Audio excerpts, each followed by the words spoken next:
বেগম খালেদা জিয়া আমাকে অনেক দায়িত্ব দিয়েছেন, আমি সেটা বলবো না, শুধু বলবো উনি ঘর থেকে যেদিন বেরিয়ে এসেছেন আমরা ইমানদারির সহিত ওনার সাথে ছিলাম। উনি ইমানদারির সহিত রাষ্ট্রের মানুষের গণতান্ত্রিক অধিকার, অর্থনৈতিক অধিকার, মুক্তির জন্য, স্বাধীনতার সার্বভৌমত্বের জন্য জীবন বাজি রেখে সারা বাংলাদেশ ঘুরেছেন।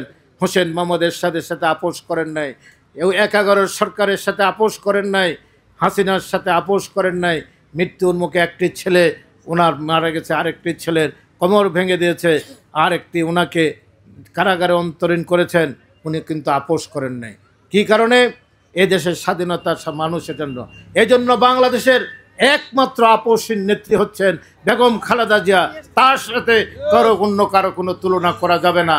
ইতিহাসে সন্ন্যাস করে বেগম খালেদা জিয়ার নাম লেখা থাকবে এদেশের স্বাধীনতা, সার্বভৌমত্ব এবং আপোষহীন নেত্রী হিসাবে, গণতন্ত্রের প্রতীক হিসাবে বেগম খালেদা জিয়া আমাদের কাছে চিরস্মরণীয় হয়ে থাকবেন। শহীদ প্রেসিডেন্ট জিয়া রহমানের জানাজারা তো আপনারা দেখেছেন।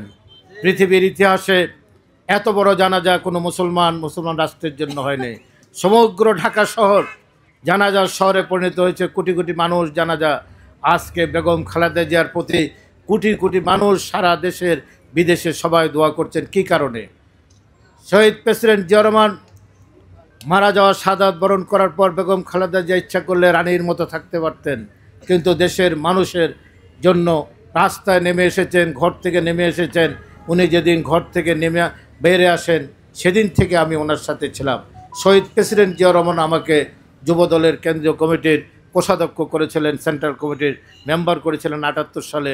79 সালে উনি আমাকে যুবদলের ট্রেজারার করেছিলেন।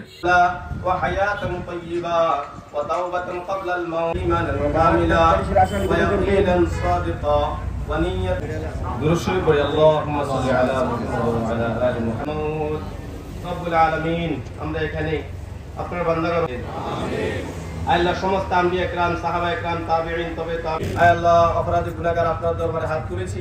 মেহেরবানি করে আমাদের জীবনের সমস্ত গুনাহ মাফ। বাপ দাদা দাদি নানা নানি শ্বশুর শাশুড়ি আত্মীয় স্বজন পাড়া পড়শি বন্ধু বান্ধব ছেলে বসে দুরূদ শরীফ পড়ছি। এর সওয়াব লক্ষ কোটি গুণ বৃদ্ধি করে আকায়ে নামদার তাজদার মদিনা সরদার দু জাহান হায়াতুন নবী